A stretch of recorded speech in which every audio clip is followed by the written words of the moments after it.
वाञ्छाकल्पतरुभ्यश्च कृपा सिन्धुभ्य एव च पतितानां पावनेभ्यो वैष्णवेभ्यो नमो नमः। नमो विष्णुपादाय कृष्णपृष्ठाय भूतले श्रीमते भक्तिवेदान्ता स्वामिनिति नामिने। नमस्ते सरस्वती देवे गौरवाणी प्रचारिणे निर्विशेष शून्यवादी पाश्चात्य देशतारिणे। जय श्री कृष्ण चैतन्य प्रभु नित्यानंद श्री अद्वैत गदाधर श्रीवासादि गौर भक्तवृंद। हरे कृष्णा कृष्ण कृष्णा हरे हरे, हरे राम राम राम हरे हरे। हरे कृष्ण प्रभु जी, हरे कृष्ण। हरे कृष्ण माता जी। हरे कृष्ण प्रभु जी। हरे कृष्ण प्रभु जी। हरे कृष्ण प्रभु जी। हरे कृष्ण हरे प्रभु जी। ಪ್ರಣಾಮಗಳು ಪ್ರಭುಜಿ. ಪ್ರಣಾಮಗಳು ಮಾತಾಜಿ. ಗಟ್ಟಿಯಾಗಿ ಹೇಳಿ ಪ್ರಭು. ಏನದು? ಸ್ಕ್ರೀನ್ ಕಾಣಿಸ್ತಾ ಇದೆ ಎಲ್ರಿಗೂ? ಹಾ ಗುರುಜಿ, ಕಾಣಿಸ್ತಾ ಇದೆ. ಈಗ ಬಂತು. ಓಕೆ. ನಾವು ಚೈತನ್ಯ ಚರಿತಾಮೃತದ ಮಧ್ಯ ಲೀಲೆಯನ್ನು ಓದ್ತಾ ಇದ್ವಿ. ಇಂದಿನ ದಿನ 12ನೇ ಅಧ್ಯಾಯವನ್ನು ಓದಲಿಕ್ಕಿದ್ದೇವೆ.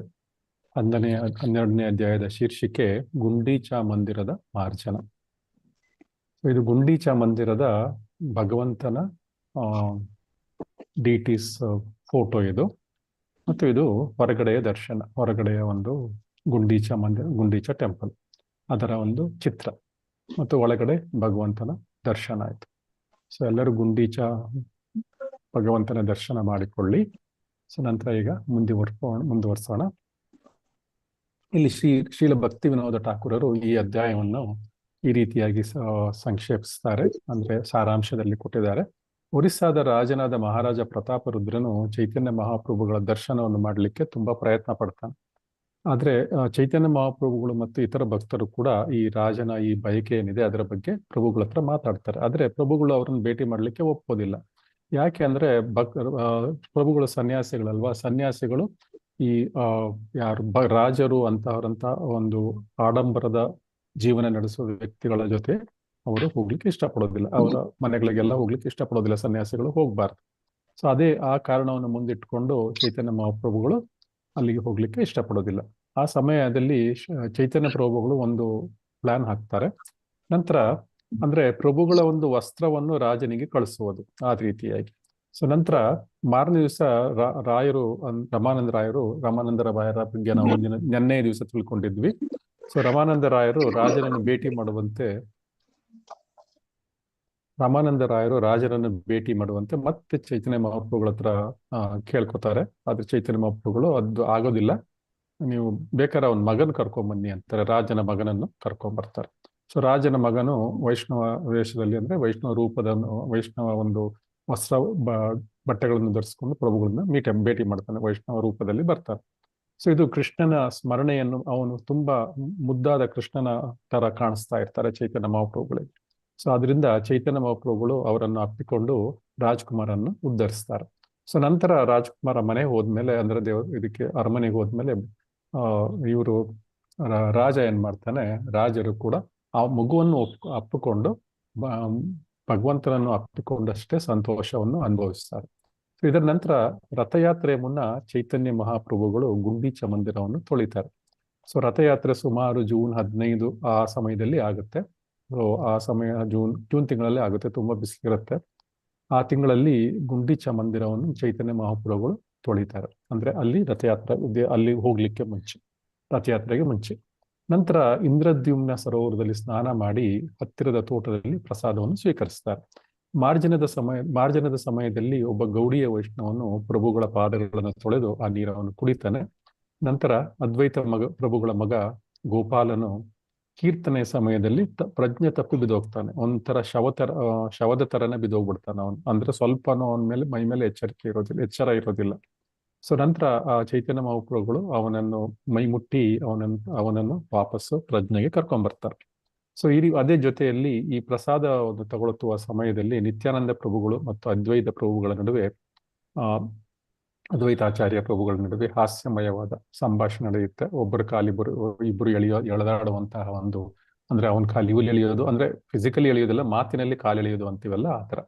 ಸೊ ಕೊನೆಯಲ್ಲಿ ಎಲ್ಲ ವೈಷ್ಣವ ಪ್ರಸಾದವನ್ನು ಸ್ವೀಕರಿಸ್ತಾರೆ.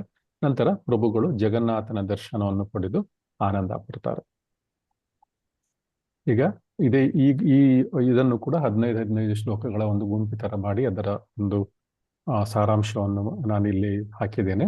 ಸೊ ಯಾಕಂದ್ರೆ ಇದು ಕೂಡ 223 ಅಷ್ಟು ದೊಡ್ಡ ಒಂದು ಶ್ಲೋಕಗಳಿದೆ. ಎಲ್ಲವನ್ನು ನಾವು 3/4 ಗಂಟೆಯಲ್ಲಿ ಮುಗಿಸ್ಲಿಕ್ಕೆ ಆಗೋದಿಲ್ಲ. ಸೊ ಅದರಿಂದ ಅಷ್ಟು ಸಾರಾಂಶವನ್ನು ಹಾಕಿದ್ದೇನೆ. ಸೊ ಚೈತನ್ಯ ಮಹಾಪ್ರಭುಗಳು ತಮ್ಮ ಭಕ್ತರೊಂದಿಗೆ ಗುಂಡೀಚಾ ದೇವಾಲಯವನ್ನು ತಮ್ಮ ಹೃದಯ ಎಷ್ಟು ನಿರ್ಮಲವಾಗಿದ್ದೋ ಆ ರೀತಿ ಸ್ವಚ್ಛಗೊಳಿಸಿ ಕೃಷ್ಣನ ಆಗಮನಕ್ಕೆ ಸಿದ್ಧಪಡಿಸ್ತಾರೆ. ಅಂದ್ರೆ ರಥಯಾತ್ರೆಯ ನಂತರ ಗುಂಡೀಚಾ ದೇವಸ್ಥಾನಕ್ಕೆ ಭಗವಂತ ಬರ್ತಾನೆ. ಸೊ ಇದೇ ಸಮಯದಲ್ಲಿ ಒಡಿಶಾದ ಮಹಾರಾಜ ಪ್ರತಾಪರುದ್ರ ಕೂಡ ಪ್ರಭುಗಳನ್ನು ದರ್ಶಲಿಕ್ಕೆ ಎಷ್ಟೇ ಹಂಬಲಿಸಿದ್ರು ಸನ್ಯಾಸಿ ಧರ್ಮದ ಕಾರಣದಿಂದ ಪ್ರಭುಗಳು ಅದಕ್ಕೆ ಒಪ್ಪಿಗೆ ಕೊಡೋದಿಲ್ಲ. ಆದರೆ ರಾಜನ ಅಚಲವಾದ ಭಕ್ತಿ ಮತ್ತು ಭಗವಂತನ ಕೃಪೆ ಸಿಗದೆ ಇದ್ರೆ ನಾನು ರಾಜ್ಯವನ್ನೇ ತ್ಯಜಿಸಿ ಭಿಕ್ಷೆ ಬೇಡ್ತೇನೆ ಅಂತ ಒಂದು ಹೇಳಿದ್ಮೇಲೆ ಆ ಭಕ್ತರಿಗೂ ಅಷ್ಟು ಆಶ್ಚರ್ಯ ಆಗುತ್ತೆ. ಅಂದ್ರೆ ಭಗವಂತನಿಗೋಸ್ಕರ ಇಷ್ಟೊಂದು ಒಂದು ತ್ಯಾಗ ಮಾಡ್ಲಿಕ್ಕೆ ಸಿದ್ಧನಾಗಿದ್ದಾನೆ, ಅಂದ್ರೆ ಆ ಲೌಕಿಕವಾದ ಎಲ್ಲಾ ವಸ್ತುಗಳನ್ನು ತ್ಯಜಿಸ್ಲಿಕ್ಕೆ ರಾಜನು ತಯಾರಾಗಿದ್ದಾನೆ ಅಂದ್ಬಿಟ್ಟು ಪ್ರತಾಪರುದ್ರ ಮಹಾರಾಜರು. ಸೊ ನಂತರ ಆದರೆ ರಾಜನ ನಡತೆ ಮತ್ತು ಶ್ರದ್ಧೆಯನ್ನು ಪ್ರಭುಗಳ ಮುಂದೆ ವಿವರಿಸುವ ಮೂಲಕ ಅವನ ಪರವಾಗಿ ಮಾತಾಡ್ಲಿಕ್ಕೆ ಪ್ರಯತ್ನ ಪಡ್ತಾರೆ. ಹೇಗಾದ್ರೂ ಮಾಡಿ ಭಗವಂತನ ದರ್ಶನ ರಾಜನಿಗೆ ಕೊಡುವಾಗ್ಲಿ ಅಂತ ಹೇಳ್ಬಿಟ್ಟು. ಸೊ ಆದ್ರೆ ಅದು ಆ ಪ್ರಭುಗಳು ಒಪ್ಕೊಳ್ಳೋದಿಲ್ಲ. ಭಕ್ತರ ಪ್ರೇಮಕ್ಕೆ ಸೋಲುವ ಭಗವಂತ 16ರಿಂದ 30ನೇ ಶ್ಲೋಕದಲ್ಲಿ ಭಗವಂತನು ತನ್ನ ಭಕ್ತನ ಪ್ರೇಮಕ್ಕೆ ಹೇಗೂ ಬದ್ಧನಾಗಿರುತ್ತಾನೆ ಎನ್ನುವುದನ್ನು ಈ 15 ಶ್ಲೋಕಗಳು ಹೃದಯಸ್ಪರ್ಶಿಯಾಗಿ ವಿವರಿಸ್ತವೆ. ಸೊ ರಾಜ ಪ್ರತಾಪರುದ್ರನ ಪರವಾಗಿ ನಿತ್ಯಾನಂದ ಪ್ರಭುಗಳು ಶ್ರೀ ಚೈತನ್ಯರಲ್ಲಿ ಮತ್ತೆ ಮತ್ತೆ ವಿನಂತಿ ಮಾಡ್ತಾರೆ. ಸೊ ನಿಮ್ಮ ದರ್ಶನಕ್ಕಾಗಿ ಅವನು ಪ್ರತಿಯೊಂದನ್ನು ಸರ್ವಸ್ವವನ್ನು ಅವನ ಲೌಕಿಕ ಆಪುಲೆನ್ಸ್ ಏನಿದೆ ಎಲ್ಲವೂ ಐಶ್ವರ್ಯವನ್ನು ತ್ಯಜಿಸ್ಲಿಕ್ಕೆ ಸಿದ್ಧನಾಗಿದ್ದಾನೆ ಅಂತ ಹೇಳ್ತಾನೆ. ಸೊ ಇದನ್ನು ಕೇಳಿ ಮಹಾಪ್ರಭುಗಳ ಮನಸ್ಸು ಕರಗುತ್ತೆ. ಆದ್ರೂ ಕೂಡ ಸನ್ಯಾಸದ ಮರ್ಯಾದೆಗಾಗಿ ದಾಮೋದರ ಪಂಡಿತರ ಅನುಮತಿ ಕೊಟ್ರೆ ಹೋಗ್ಬೋದು ಅಂತ ಒಂದು ನೆಪ ಹೊಡ್ತಾರೆ. ಆಗ ದಾಮೋದರ ಪಂಡಿತರು ಹೇಳ್ತಾರೆ, ಭಗವಂತ ಎಷ್ಟೇ ಸ್ವತಂತ್ರ ಆಗಿದ್ರು ಕೂಡ ತನ್ನ ಭಕ್ತರ ಪ್ರೇಮಕ್ಕೆ ಬದ್ಧವಾಗಿರ್ತಾನೆ. ಆದ್ರಿಂದ ರಾಜನ ಅಚಲವಾದ ಪ್ರೀತಿ, ಅವನ ಪ್ರೀತಿ ಹೆಚ್ಚು ತುಂಬಾ ಇದೆ. ಒಂದ್ ದಿವಸ ರಾಜನ ಪ್ರೀತಿ ಪ್ರಭುಗಳನ್ನು ಅವನತ್ತ ಸೆಳೆಯುತ್ತೆ. ಅಂದ್ರೆ ಪ್ರಭುಗಳು ಅವನಿಗೆ ದರ್ಶನ ಕೊಡ್ತಾರೆ ಒಂದ್ ದಿವಸ. ಸೊ ಆದ್ರೆ ಈಗ ಅವರು ಹೋಗ್ಬೇಕು ಅಂತಾನೆ ಹೇಳಲ್ಲ, ಹೋಗ್ಬಾರ್ದು ಅಂತಾನೆ ಹೇಳೋದಿಲ್ಲ. ಈ ರೀತಿಯಾಗಿ ಅವರು ಪ್ರಭುಗಳ ಒಂದು ರೀತಿಯ ಪರವಾಗಿಯೇ ಮಾತಾಡ್ತಾರೆ ಮತ್ತು ಭಕ್ತರ ಪರವಾಗಿಯೂ ಕೂಡ ಮಾತಾಡ್ತಾರೆ. ಸೊ ದಾಮೋದರ ಪಂಡಿತರು. ಸೊ ನಂತರ ಏನ್ ಮಾಡ್ತಾರೆ, ಮುಂದಿನ ಶ್ಲೋಕಗಳಲ್ಲಿ ಭಗವಂತನ ಭಕ್ತ ವಾತ್ಸಲ್ಯ ಮತ್ತು ರಾಜ ಪ್ರತಾಪರುದ್ರನ ಅಚಲವಾದ ನಿಷ್ಠೆಯನ್ನು ಈ ಶ್ಲೋಕಗಳು ಅದ್ಭುತವಾಗಿ ವರ್ಣನೆ ಮಾಡ್ತವೆ. ಸೊ ರಾಜ ಪ್ರತಾಪರುದ್ರ ಪ್ರಾಣ ರಕ್ಷಣೆಗಾಗಿ ನಿತ್ಯಾನಂದ ಪ್ರಭುಗಳು ಶ್ರೀ ಚೈತನ್ಯರ ಹಳೆಯ ವಸ್ತ್ರವನ್ನು ಅವನಿಗೆ ಕೊಟ್ಟು ಕಳಿಸ್ತಾರೆ. ಸೊ ಇಲ್ಲಿ ನಿತ್ಯಾನಂದ ಪ್ರಭುಗಳು ಎಷ್ಟು ದಯಾಳುಗಳು ನೋಡಿ. ಅದಕ್ಕೆ ನಾವು ಹೇಳೋದು ನಿತ್ಯಾನಂದ ಪ್ರಭುಗಳ ನಮ್ಗೆ ಕೃಪೆ ಬೇಕು ಅಂದ್ಬಿಟ್ಟು ಭಕ್ತಿಯಲ್ಲಿ ಭಗವಂತ ಕೃಷ್ಣನ ಭಕ್ತಿ ಬೇಕು ಅಂದ್ರೆ ನಿತ್ಯಾನಂದ ಪ್ರಭುಗಳು ಅಂದ್ರೆ ಬಲರಾಮನ ಭಕ್ತಿ ನಮ್ಗೆ ಮುಖ್ಯ. ಬಲರಾಮನ ಆಶೀರ್ವಾದ ಕೂಡ ತುಂಬಾ ಮುಖ್ಯ. ಇಲ್ಲಿ ನೋಡಿ ಬಲರಾಮರೇ ರಾಜನಿಗೆ ಆಶೀರ್ವಾದವನ್ನು ಮಾಡ್ತಾ ಇದ್ದಾರೆ. ಅಂದ್ರೆ ಬಲರಾಮ ತುಂಬಾ ಟ್ರೈ ಮಾಡ್ತಾ ಇದ್ದಾರೆ ಭಗವಂತನಿಗೆ, ರಾಜನಿಗೆ ಭಗವಂತನ ದರ್ಶನ ಮಾಡಿಸ್ಲಿಕ್ಕೆ. ಸೊ ಅದನ್ನು ರಾಜನು ಸಾಕ್ಷಾತ್ ಭಗವಂತನಂತೆಯೇ ಆ ವಸ್ತ್ರಗಳನ್ನು ಪೂಜೆ ಮಾಡ್ತಾನೆ.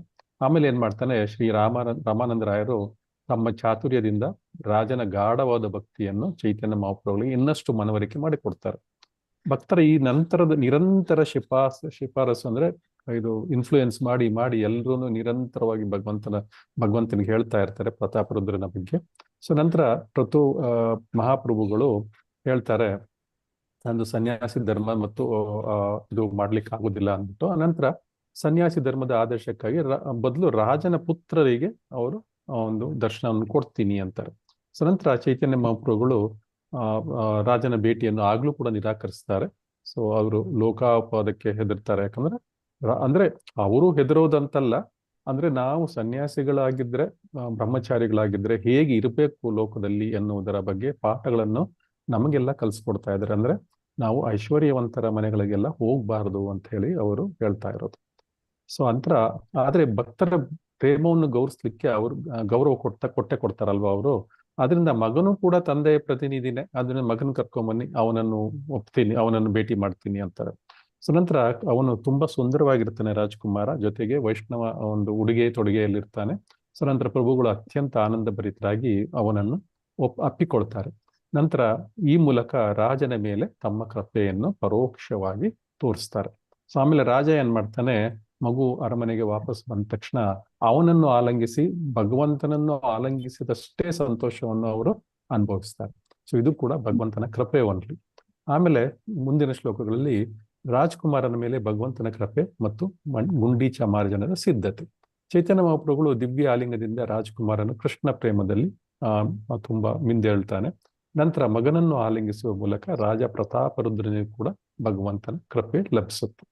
ಸೊ ಈ ದಿವ್ಯ ಲೀಲೆಗಳ ನಂತರ ರಥಯಾತ್ರೆಗೆ ಮುನ್ನ ಗುಂಡೀಚ ದೇವಾಲಯವನ್ನು ಸ್ವಚ್ಛಗೊಳಿಸುವ ಸೇವಾ ಕಾರ್ಯಕ್ಕೆ ಮಾಡಲಿಕ್ಕೆ ಪ್ರಭುಗಳು ಸನ್ನದ್ಧರಾಗ. ಗುಂಡೀಚ ದೇವಾಲಯ ಸುಮಾರೆಲ್ಲ ಕ್ಲೋಸ್ ತರ ಆಗಿತ್ತು. ತುಂಬಾ ಯಾಕಂದ್ರೆ 15 ದಿವಸ ಮಾತ್ರ ಭಗವಂತ ಅಲ್ಲಿರೋದು, ಸ್ವಲ್ಪ ದಿನ ಮಾತ್ರ ಭಗವಂತ ಅಲ್ಲಿರ್ತಾನೆ ರಥಯಾತ್ರೆ ನಂತರ, ಮತ್ತೆ ವಾಪಸ್ ಕರ್ಕೊಂಡ್ ಬಂದ್ಬಿಡ್ತಾರೆ. ಅದರಿಂದ ಉಳಿದ ಎಲ್ಲಾ ವರ್ಷ ಅದು ಗುಂಡೀಚ ದೇವಾಲಯ ಕ್ಲೋಸ್ ಆಗೇ ಇರುತ್ತೆ. ಅದರಿಂದ ಅಲ್ಲಿ ಅದು ಸ್ವಚ್ಛ ಮಾಡ್ಲಿಕ್ಕೆ ಭಗವಂತರು ಪ್ರಭು ಶ್ರೀಲ ಚೈತನ್ಯ ಮಹಾಪ್ರಭುಗಳು ಮುಂದಾಗ್ತಾರೆ. ಇದು ಭಕ್ತನ ಹೃದಯ ಮತ್ತು ಭಗವಂತನ ಆಗಮನಕ್ಕೆ ಹೇಗೆ ಸಿದ್ಧವಾಗಬೇಕು ಎಂಬುದರ ಸಂಕೇತವಾಗಿದೆ. ಈ ಮುಂದಿನ ಶ್ಲೋಕಗಳಲ್ಲಿ ಚೈತನ್ಯ ಮಹಾಪ್ರಭುಗಳು ಅಂದ್ರೆ ಆ ದೇವಸ್ಥಾನ ಏನಿದೆ, ಈ ದೇವಸ್ಥಾನವನ್ನು ನಮ್ಮ ಹೃದಯಕ್ಕೆ ಕಂಪೇರ್ ಮಾಡ್ತಾ ಇದ್ದಾರೆ. ಅಂದ್ರೆ ಈ ದೇವಸ್ಥಾನವನ್ನು ಭಗವಂತ ಹೇಗೆ ಸ್ವಚ್ಛ ಮಾಡಿ ಭಗವಂತ ಬರ್ಲಿ ಅಂದ್ರೆ ಜಗನ್ನಾಥ ಪ್ರಭುಗಳು ಬರ್ಲಿಕ್ಕೆ ತಯಾರುಗೊಳಿಸ್ತಾ ಇದ್ದಾರೆ, ಅದೇ ರೀತಿ ಕೃಷ್ಣ ನಮ್ಮ ಹೃದಯದಲ್ಲಿ ನೆಲೆಸ್ಕೊಳ್ಬೇಕು ಅಂದ್ರೆ ನಮ್ಮ ಹೃದಯವನ್ನು ಅದೇ ರೀತಿ ನಾವು ಸ್ವಚ್ಛವಾಗಿ ಇಟ್ಕೊಳ್ಳಬೇಕು ಎನ್ನುವುದರ ಬಗ್ಗೆ ಈ ಸಂಪೂರ್ಣ ಲೀಲೆ. ಸೊ ಇಲ್ಲಿ ಚೈತನ್ಯ ಮಹಾಪ್ರಭುಗಳು ಸ್ವತಃ ಗುಂಡೀಚ ಮಾರ್ಜನವನ್ನು ಮಾಡ್ತಾರೆ. ಅತ್ಯಂತ ಭಕ್ತಿಪೂರ್ವಕ ವಿವರಣೆ ಈ ಮುಂದಿನ ಶ್ಲೋಕಗಳಲ್ಲಿ. ಇಲ್ಲಿ ಗುಂಡೀಚ ಮಾರ್ಜನದ ಒಂದು ನೆಪದಲ್ಲಿ ಹೃದಯ ಮತ್ತು ಹೃದಯವನ್ನು ನಾವು ಹೇಗೆ, ಹೃದಯ ಎಂಬುವ ದೇಗುಲವನ್ನು ನಾವು ಹೇಗೆ ಶುದ್ಧೀಕರಣ ಮಾಡಿಟ್ಕೋಬೇಕು ಅಂತ ಚೈತನ್ಯ ಮಹಾಪ್ರಭುಗಳು ತೋರಿಸ್ಕೊಡ್ತಾ ಇದ್ದಾರೆ. ಅವರು 100 ಭಕ್ತರೊಂದಿಗೆ ಸೇರಿ ಗುಂಡೀಚ ದೇವಾಲಯವನ್ನು ಸಂಭ್ರಮದಿಂದ ಮತ್ತು ನಿರಂತರ ಹರಿನಾಮ ಸಂಕೀರ್ತನೆ ಅಂದ್ರೆ ನಾನ್ ಸ್ಟಾಪ್ ಹರಿನಾಮ ಸಂಕೀರ್ತನೆ ನಡೀತಾ ಇತ್ತು, ಮತ್ತು ದೇವಸ್ಥಾನದ ಒಂದು ಶುದ್ಧೀಕರಣವು ಕೂಡ ಜೊತೆಯಲ್ಲೇ ನಡೀತಾ ಇತ್ತು. ತಾವೇ ಸ್ವತಃ ಕಸದ ಬುಟ್ಟಿಯನ್ನು ಕಸಬರಿಗೆಯನ್ನು ಎತ್ಕೊಂಡು ಭಗವಂತನ ದೇವಸ್ಥಾನವನ್ನು ಅಂದ್ರೆ ನಮ್ಮ ಹೃದಯವನ್ನು ಹೇಗೆ ಸಂಪೂರ್ಣವಾಗಿ ಕಲ್ಮಶರಹಿತವಾಗಿ ಮಾಡಬೇಕು ಅಂತ ಅವರು ಎಲ್ಲರಿಗೂ ಭಕ್ತರಿಗೂ ತೋರಿಸ್ಕೊಡ್ತಾರೆ. ನಂತರ ಭಕ್ತರ ಶ್ರಮವನ್ನು ಅವರು ಹೇಳ್ತಾರೆ, ಯಾರು ಎಷ್ಟು ಕಸ ತೆಗಿತಾರೆ ಅವರ ಹೃದಯ ಅಷ್ಟು ಸ್ವಚ್ಛವಾಗಿದೆ ಅಂದ್ಬಿಟ್ಟು ಅವರು ಭಕ್ತರಿಗೆ ಹೇಳ್ತಾರೆ. ನೋಡೋಣ ಯಾರು ಎಷ್ಟು ಕಸ ತೆಗಿತಾರೆ ಅಂದ್ಬಿಟ್ಟು ಒಂದು ಕಾಂಪಿಟೇಷನ್ ತರ. ಸೊ ಅಂದ್ರೆ ನಮ್ಮಲ್ಲಿರುವ ಎಲ್ಲ ಅನರ್ಥಗಳು ಸಂಪೂರ್ಣವಾಗಿ ಹೊರಗೆ ಹಾಕಬೇಕು ಎನ್ನುವ ಆಧ್ಯಾತ್ಮಿಕ ಸತ್ಯತೆ. ಅಂದ್ರೆ ಒಂದೊಂದು ಚೂರು ಕಸನು ದೇವಸ್ಥಾನದಲ್ಲಿ ಮೂಲೆಯಲ್ಲಿ ಇದು ಇದ್ರ ಸೀಲಿಂಗ್ ಇರ್ಬೋದು, ನೆಲದ ಮೇಲೆ ಇರ್ಬೋದು, ಕೋಣೆಗಳಲ್ಲಿ ಎಲ್ಲ ಕಡೆ ನಾವು ಒಂದೊಂದು ಸಣ್ಣ ಕಸವನ್ನು ಹುಡುಕಿ ತೆಗೆದು ಬಿಸಾಕಬೇಕು ಅಂತ. ಅದೇ ರೀತಿ ನಮ್ಮ ಹೃದಯದಲ್ಲಿರುವ ಸಣ್ಣ ಕಸವನ್ನು ತೆಗೆದು ಹೊರಗೆ ಹಾಕಿ ಕಲ್ಮಶರಹಿತನಾಗಿ ಮಾಡಬೇಕು. ಆಗ್ಲೇ ಅದು ಭಗವಂತನಿಗೆ ಕುಳಿತುಕೊಳ್ಳಿಕ್ಕೆ ಸಿಂಹಾಸನ ಆಗುತ್ತೆ. ಸೊ ನಂತರ ಮುಂದಿನ ಶ್ಲೋಕಗಳಲ್ಲಿ ಈ ದೇವಸ್ಥಾನವನ್ನು ಸ್ವಚ್ಛಗೊಳಿಸುವುದು ಮತ್ತು ಅದರ ಆಧ್ಯಾತ್ಮಿಕ ಪರಿಣಾಮವನ್ನು ಈ ಶ್ಲೋಕಗಳಲ್ಲಿ ನಾವು ನೋಡ್ಲಿಕ್ಕೆ ಸಿಗುತ್ತೆ. ಸಂಪೂರ್ಣ ಮಾರ್ಜನ ಮತ್ತು ಭಕ್ತರ ಮನಃಶುದ್ಧಿ. ಚೈತನ್ಯ ಮಹಾಪ್ರಭುಗಳು ದೇವಸ್ಥಾನದ ಒಳಗಿದ್ದ ಅತಿ ಸೂಕ್ಷ್ಮವಾದ ಧೂಳನ್ನು ಬಿಡದೆ 2 ಬಾರಿ ಸ್ವಚ್ಛಗೊಳಿಸ್ತಾರೆ. ನಂತರ 100 ಕೊಡಗಳ ನದಿಯಿಂದ 100 ಕೊಡಗಳ ನೀರನ್ನು ತರಿಸ್ತಾರೆ ಮತ್ತು ಮೇಲ್ಚಾವಣಿ ಅಂದ್ರೆ ಸೀಲಿಂಗು ಮತ್ತೆ ಸಿಂಹಾಸನವನ್ನು ಎಲ್ಲವನ್ನು ತೊಳಿತಾರೆ. ಪ್ರಭುಗಳು ತಮ್ಮ ಒಂದು ಉತ್ತರಿ ಏನಿದೆ ಅಂದ್ರೆ ಮೈಮೇಲೆ ಹೊದ್ಕೊಳ್ಳುವ ಒಂದು ವಸ್ತ್ರ ಏನಿದೆ ಅದರಲ್ಲೇ ತೆಗೆದು ನೆಲವನ್ನೆಲ್ಲ ಒರೆಸಿ ಕನ್ನಡಿಯಂತೆ ಸ್ವಚ್ಛ ಮಾಡ್ತಾರೆ ದೇವಸ್ಥಾನದ ಎಲ್ಲ ಒಂದು ಮೂಲೆಯನ್ನು ಕೂಡ. ಇದು ಬಾಹ್ಯ ಶುದ್ಧೀಕರಣದ ಪ್ರಕ್ರಿಯೆ ಪೂರ್ಣಗೊಂಡಾಗ ದೇವಸ್ಥಾನದ ಕೊಠಡಿಗಳು ಹೇಗೆ ಕಲ್ಮಶರಹಿತವಾಗುತ್ತವೋ ಅದೇ ರೀತಿ ಅವರ ಅಲ್ಲೆಲ್ಲ ಯಾರ್ಯಾರು ಭಕ್ತರು ಅದೇ ದೇವಸ್ಥಾನದ ಒಂದು ಇದರಲ್ಲಿ ಮಾರ್ಜನದಲ್ಲಿ ಇನ್ವಾಲ್ವ್ ಆಗಿದ್ರು, ಸೇರಿಕೊಂಡಿದ್ರು, ಅವರೆಲ್ಲರ ಮನಸ್ಸುಗಳು ಕೂಡ ಸಂಪೂರ್ಣವಾಗಿ ಕಾಮ ಮತ್ತು ಕ್ರೋಧಗಳಿಂದ ಮುಕ್ತವಾಗಿ ಪರಮ ಪವಿತ್ರವಾದವಂತೆ. ಸೊ ಇನ್ನು ಭಗವಂತ ಮುಂದಿದ್ರೆ ಸಾಕು ಪರಮ ಪವಿತ್ರ ಆಗ್ಬಿಡುತ್ತೆ, ನಮ್ಮೆಲ್ಲ ಒಂದು ಕಾಮ ಕ್ರೋಧಗಳ ಮನಸ್ಸುಗಳು ಸ್ವಚ್ಛವಾಗುತ್ತೆ. ಅಂತದ್ರಲ್ಲಿ ಭಗವಂತನ ಜೊತೆಯಲ್ಲಿ ನಾವು ಸ್ವಚ್ಛ ಮಾಡ್ಲಿಕ್ಕೆ ನಿಂತಿದ್ದೇವೆ ದೇವಸ್ಥಾನ ಅಂದ್ರೆ ಹೇಗೆ ದೇವಸ್ಥಾನ ಸ್ವಚ್ಛವಾಯಿತು ಹಾಗೆ ನಮ್ಮ ಅವರೆಲ್ಲರ ಮನಸ್ಸುಗಳು ಕೂಡ ಸ್ವಚ್ಛವಾಗುತ್ತವೆ. ಈಗ ಈ ಲೀಲೆಯನ್ನು ನಾವೆಲ್ಲ ಕೇಳ್ತಾ ಇದ್ದೀವಿ, ನಮ್ಮ ಮನಸ್ಸುಗಳು ಕೂಡ ಇದೇ ರೀತಿ ಸ್ವಚ್ಛವಾಗುತ್ತವೆ ಇನ್ನೊಂದು 15 ನಿಮಿಷದಲ್ಲಿ ಈ ಎಲ್ಲ ಒಂದು ಲೀಲೆಯನ್ನು ಸಂಪೂರ್ಣವಾಗಿ ಕೇಳಿದ ನಂತರ. ಈ ಮುಂದಿನ ಪಠ್ಯಗಳು ಅಂದ್ರೆ ಶ್ಲೋಕಗಳು ಗುಂಡೀಚ ಮಾರ್ಜನದ ಅಂತಿಮ ಹಂತದ ಅತ್ಯುತ್ಸಾಹ ಮತ್ತು ಭಗವಂತನ ಮಾರ್ಗದರ್ಶನವನ್ನು ಚಿತ್ರಿಸುತ್ತವೆ. ಇಲ್ಲಿ ಸತತವಾಗಿ ಹರಿನಾಮದ ಘೋಷಣೆ ಮತ್ತು ದಿವ್ಯ ಕಾರ್ಯದಕ್ಷತೆ. ಚೈತನ್ಯ ಮಹಾಪ್ರಭುಗಳು ತಾವೇ ನೂರಾರು ಹಸ್ತಗಳಿಂದ ಕೆಲಸ ಮಾಡುವವರಂತೆ ಅತ್ಯಂತ ವೇಗವಾಗಿ ಮತ್ತು ನಿಖರವಾಗಿ ದೇವಾಲಯವನ್ನು ಸ್ವಚ್ಛಗೊಳಿಸ್ತಾರೆ ಮತ್ತು ಭಕ್ತರಿಗೆ ಒಂದು ಎಕ್ಸಾಂಪಲ್ ತರ ಆದರ್ಶಪ್ರಾಯರಾಗ್ತಾರೆ. ಸೊ ಎಲ್ರಿಗೂ ಹೇಳಿದ್ರು, ಯಾರು ಎಷ್ಟು ಕಸ ತೆಗಿತಾರೋ ಅಷ್ಟು ಅವರ ಮನಸ್ಸು ಶುದ್ಧವಾಗಿದೆ ಅಂದ್ಬಿಟ್ಟು. ಆದ್ರೆ ಇವರು ಚೈತನ್ಯ ಮಹಾಪ್ರಭುಗಳು ಎಲ್ಲರಿಗಿಂತ ಜಾಸ್ತಿ ಕಸ ತೆಗಿತಾರೆ. ಅಂದ್ರೆ ಏನರ್ಥ? ಭಕ್ತರ ಮನಸ್ಸಿನಲ್ಲಿ ನನ್ನ ಮನಸ್ಸಿನಲ್ಲಿ ಕೃಷ್ಣನ ಮನಸ್ಸಿನಲ್ಲಿ ಕಸ ಇದೆ ಅಂತ ಅಲ್ಲ. ಅದು ಒಂಥರ ಕಾಂಪಿಟೇಷನ್. ಯಾರು ಬೇರೆಯವ್ರಿಗೂ ಒಂದು ಕೆಳಗೆ ತೋರಿಸುವ ಒಂದು ಉದ್ದೇಶ ಅಲ್ಲ ಅಲ್ಲಿ. ಸೊ ಅಲ್ಲಿ ಭಕ್ತನಿಗೆ ತೋರಿಸ್ಕೊಡ್ತಾ ಇದ್ದಾರೆ, ಸ್ವಚ್ಛ ಮಾಡಬೇಕು ಅಂದ್ರೆ ಹೇಗೆ ಸ್ವಚ್ಛ ಮಾಡಬೇಕು ದೇವಸ್ಥಾನವನ್ನು ಮತ್ತು ನಮ್ಮ ಮನಸ್ಸನ್ನು, ಹೃದಯವನ್ನು ಹೇಗೆ ಸ್ವಚ್ಛಗೊಳಿಸಬೇಕು ಸೊ ಎನ್ನುವುದರ ಬಗ್ಗೆ ಅವರು ಪಾಠ ಹೇಳ್ಕೊಡ್ತಾ ಇದ್ದಾರೆ. ಇಲ್ಲಿ ಪ್ರತಿಯೊಂದು ಕ್ರಿಯೆಯು ದೇವಸ್ಥಾನದಲ್ಲಿ ಕೃಷ್ಣ ನಾಮದ ಉದ್ಘೋಷದೊಂದಿಗೆ ನಡೀತಿತ್ತು. ಅದರಿಂದ ಆ ಸಂಪೂರ್ಣ ದೇವಸ್ಥಾನದ ವಾತಾವರಣದಲ್ಲಿ ಆಧ್ಯಾತ್ಮಿಕ ಶಕ್ತಿ ತುಂಬಿತ್ತು. ಸೊ ಅಂತಿಮವಾಗಿ ಗುಂಡೀಚ ದೇವಾಲಯದ ಪ್ರತಿ ಮೂಲೆಯೂ ಪ್ರಭುಗಳ ನಿರ್ಮಲ ಮನಸ್ಸಿನಂತೆ ಪರಿಶುದ್ಧವಾಯಿತು. ಇದು ಭಗವಂತನ ನಾಮಸ್ಮರಣೆ ಮತ್ತು ಸೇವೆಯು ಹೇಗೆ ನಮ್ಮ ಅಂತರಂಗ ಮತ್ತು ಬಹಿರಂಗ ಎರಡನ್ನೂ ಏಕಕಾಲಕ್ಕೆ ಶುದ್ಧೀಕರಿಸುತ್ತದೆ ಎನ್ನುವುದಕ್ಕೆ ಇದು ಸಾಕ್ಷಿ. ಸೊ ಅದರಿಂದ ನಾವು ಸತತವಾಗಿ ಭಗವಂತನ ನಾಮಸ್ಮರಣೆ ಮಾಲೆ ಜಪ ಮಾಡಬೇಕು. ಸೊ ಮತ್ತು ಸೇವೆಯನ್ನು ಕೂಡ ಮಾಡಬೇಕು, ಭಕ್ತಿ ಸೇವೆಯನ್ನು ಕೂಡ ಮಾಡಬೇಕು. ಹೀಗೆ ಮಾಡೋದ್ರಿಂದ ಏನಾಗುತ್ತೆ, ನಮ್ಮ ಅಂತರಂಗ ಮತ್ತು ಬಹಿರಂಗ ಎರಡನ್ನು ಏಕಕಾಲಕ್ಕೆ ನಾವು ಶುದ್ಧೀಕರಿಸಿಕೊಳ್ಳಲಿಕ್ಕೆ ಸಾಧ್ಯ. ನಂತರ ಮುಂದಿನ ಶ್ಲೋಕಗಳಲ್ಲಿ ಗುಂಡೀಚ ಮಾರ್ಜನದ ಪರಾಕಾಷ್ಠೆ ಮತ್ತು ಭಗವಂತನು ಸ್ಥಾಪಿಸಿದ ಧಾರ್ಮಿಕ ಶಿಷ್ಟಾಚಾರದ ಒಂದು ಸುಂದರವಾದ ವಿವರಣೆಯನ್ನು ಈ ಶ್ಲೋಕಗಳಲ್ಲಿ ನಮಗೆ ನೋಡ್ಲಿಕ್ಕೆ ಸಿಗುತ್ತೆ. ಸೊ ಇಲ್ಲಿ ಧಾರ್ಮಿಕ ಮರ್ಯಾದೆ ಮತ್ತು ಪರಿಪೂರ್ಣ ಶುದ್ಧೀಕರಣ. ಗುಂಡೀಚ ಮಾರ್ಜನದ ಕೊನೆಯಲ್ಲಿ ಚೈತನ್ಯ ಮಹಾಪ್ರಭುಗಳು ದೇವಸ್ಥಾನದ ಒಂದು ಪಾವಿತ್ರ್ಯತೆಯನ್ನು ಕಾಪಾಡಿಕೊಳ್ಳಿಕ್ಕೆ ಎಲ್ರಿಗೂ ಹೇಳಿಕೊಡ್ತಾರೆ, ಹೇಗೆ ಪಾವಿತ್ರ್ಯತೆಯನ್ನು ಕಾಪಾಡಬೇಕು ಅಂತ. ಭಕ್ತರ ನಡುವೆ ಪ್ರೀತಿಯ ಸ್ಪರ್ಧೆಯನ್ನು ಏರ್ಪಡಿಸಿ ಅತಿ ಸೂಕ್ಷ್ಮವಾದ ಕಸವನ್ನು ಕೂಡ ಹುಡುಕಿಸಿ ಎಲ್ಲರ ಕೈಯಲ್ಲೂ ಹೊರಗಡೆ ಹಾಕ್ಸ್ತಾರೆ. ಎಲ್ಲರ ಕೈಯಲ್ಲೂ ಅಂದ್ರೆ ಯಾರು ಎಷ್ಟು ಹೊಸ ಕಸ ತೆಗಿತಾರ ಅಂತ ಹೇಳಿ. ಅಂದ್ರೆ ಎಲ್ಲ ದೊಡ್ಡದಾಗಿ ಎಲ್ಲ ಕ್ಲೀನ್ ಮಾಡಿ ಆಗಿದೆ, ಈಗಲೂ ಕೂಡ ಎಲ್ಲೋ ಕಸ ಇರ್ಬೇಕು ನೋಡಿ, ಸಣ್ಣ ಸಣ್ಣ ಕಸ ಇರ್ಬೇಕು ನೋಡಿ, ತೆಗೀರಿ, ಯಾರು ಹೆಚ್ಚು ತೆಗಿತಾರೆ ನೋಡೋಣ ಅಂದ್ಬಿಟ್ಟು ಒಂದು ಪ್ರೀತಿಯ ಸ್ಪರ್ಧೆಯನ್ನು ಏರ್ಪಡಿಸಿ ಸಂಪೂರ್ಣವಾಗಿ ಸ್ವಲ್ಪ ಕಸ ಅಲ್ಲಿ ಧೂಳಿದ್ರೆ ಅದನ್ನು ಕೂಡ ಹೊರ ಹಾಕ್ಸ್ತಾರೆ. ಯಾಕಂದ್ರೆ ಈ ದೇವಸ್ಥಾನ ಒಂದು ವರ್ಷ ಎಲ್ಲ ಮುಚ್ಚಿರುತ್ತಲ್ವಾ, ಸೊ ತುಂಬಾ ಕಸ ಇರ್ಲಿಕ್ಕೆ ಸಾಧ್ಯತೆ ಇದೆ.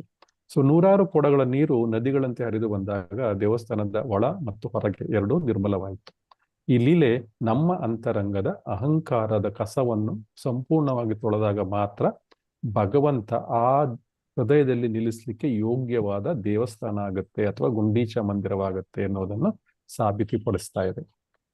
ಮುಂದಿನ ಇದು ಶ್ಲೋಕಗಳಲ್ಲಿ ಗುಂಡೀಚ ಮಾರ್ಜನದ ನಂತರ ದಿವ್ಯ ಸಂಕೀರ್ತನೆಯನ್ನು ಮಾಡ್ತಾರೆ ಭಗವಂತ. ಚೈತನ್ಯ ಮಹಾಪ್ರಭುಗಳ ನೇತೃತ್ವದಲ್ಲಿ ಅದ್ಭುತವಾದ ಒಂದು ಶಕ್ತಿಯನ್ನು ಅಲ್ಲಿ ಬರುತ್ತೆ. ಅದ್ಭುತವಾದ ಶಕ್ತಿ ಇದು ಆವಿರ್ಭಾವ ಆಗುತ್ತೆ. ಅಷ್ಟು ಚೆನ್ನಾಗಿ, ಅಷ್ಟು ಜೋರಾಗಿ ನರ್ತನ ಮತ್ತು ದಿವ್ಯ ಸಂಕೀರ್ತನೆಯನ್ನು ಮಾಡ್ತಾರೆ. ಸೊ ಈ ಸಂಕೀರ್ತನೆ ಏನ್ ಮಾಡ್ತಂದ್ರೆ ನೃತ್ಯವು ಭೂಮಿ ಮತ್ತು ಆಕಾಶಗಳನ್ನು ಕಂಪಿಸ್ತಂತೆ.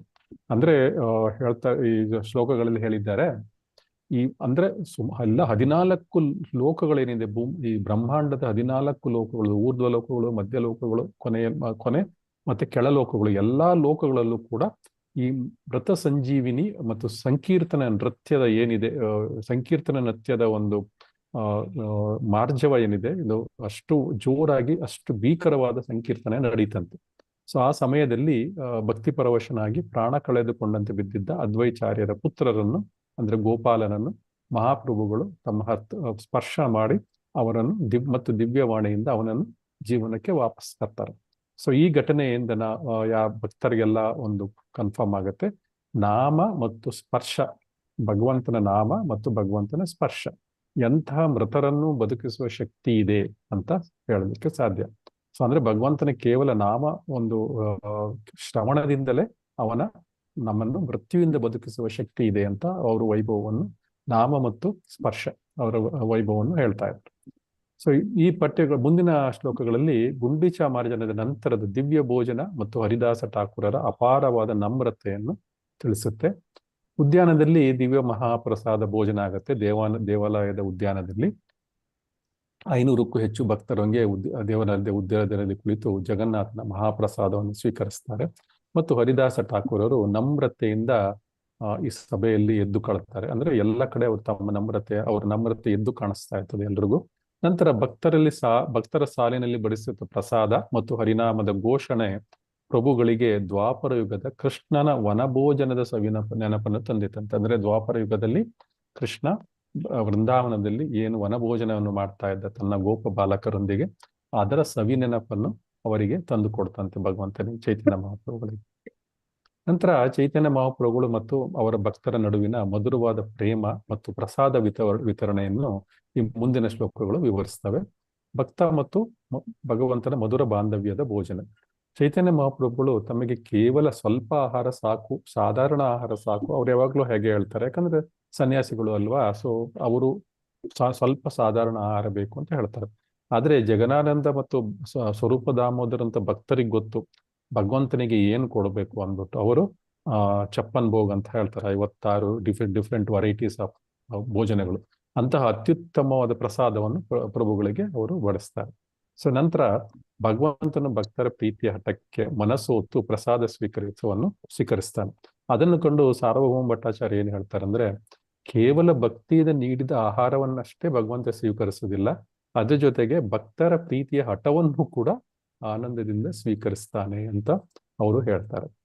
ನಂತರ ಮುಂದಿನ ಶ್ಲೋಕಗಳಲ್ಲಿ ಸಾರ್ವಭೌಮ ಭಟ್ಟಾಚಾರ್ಯರ ಅದ್ಭುತ ಹೃದಯ ಪರಿವರ್ತನೆಯ ಬಗ್ಗೆ ಮತ್ತು ಸಾರ್ವಭೌಮ ಭಟ್ಟಾಚಾರ್ಯರು ಮಾತಾಡ್ತಾರೆ. ಮತ್ತು ಅದ್ವೈತಾಚಾರ್ಯ ಮತ್ತು ನಿತ್ಯಾನಂದ ಪ್ರಭುಗಳ ನಡುವಿನ ಮಧುರವಾದ ಪರಿಹಾಸವನ್ನು ನಾವು ಈ ಶ್ಲೋಕಗಳಲ್ಲಿ ಕಾಣ್ಲಿಕ್ಕೆ ಸಿಗುತ್ತೆ ನಮಗೆ. ಅಂದ್ರೆ ಇವರು ಸಾರ್ವಭೌಮ ಭಟ್ಟಾಚಾರ್ಯರು ಹೇಗೆ ತರ್ಕ ಮಾಡಿ ನಂತರ ಭಕ್ತಿಗೆ ಅವರು ಚೇಂಜ್ ಆಗ್ತಾರೆ, ಅದನ್ನು ನಾವು ಹಿಂದಿನ ದಿನಗಳಲ್ಲಿ ನೋಡಿದ್ವಿ. ಸಾರ್ವಭೌಮ ಭಟ್ಟಾಚಾರ್ಯರು ತಮ್ಮ ತರ್ಕದ ಶುಷ್ಕ ಹಾದಿಯನ್ನು ಬಿಟ್ಟು ಭಕ್ತಿಯ ಅಮೃತ ಸಾಗರದಲ್ಲಿ ಮುಳುಗಿಸಿದ್ದಕ್ಕೆ ಕೃಷ್ಣನಿಗೆ ಅಂದ್ರೆ ಚೈತನ್ಯ ಮಹಾಪ್ರಭುಗಳಿಗೆ ಕೃತಜ್ಞತೆಯನ್ನು ಸಲ್ಲಿಸ್ತಾರೆ. ಅದೇ ಸಮಯದಲ್ಲಿ ಆಚಾರ್ಯರು ಮತ್ತು ನಿತ್ಯಾನಂದ ಪ್ರಭುಗಳು ಒಬ್ಬರೊಬ್ಬರನ್ನು ಮಾತಿನಲ್ಲೇ ಕಾಲಿಡಲಿಕ್ಕೆ ಶುರು ಮಾಡ್ತಾರೆ.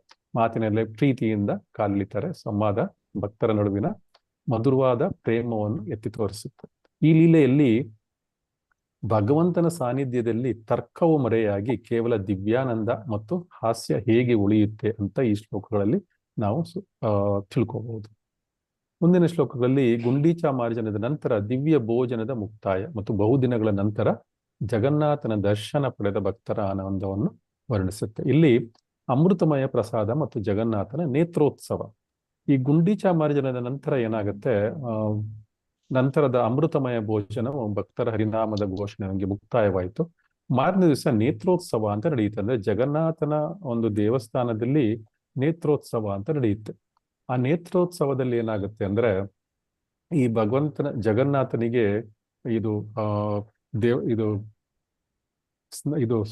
ಏನ್ ಮಾಡ್ತಾರೆ, ರಥೋತ್ಸವಕ್ಕೆ ಮುಂಚೆ ಭಗವಂತನಿಗೆ ದಿವ್ಯ ಸ್ನಾನವನ್ನು ಮಾಡಿಸ್ತಾರೆ.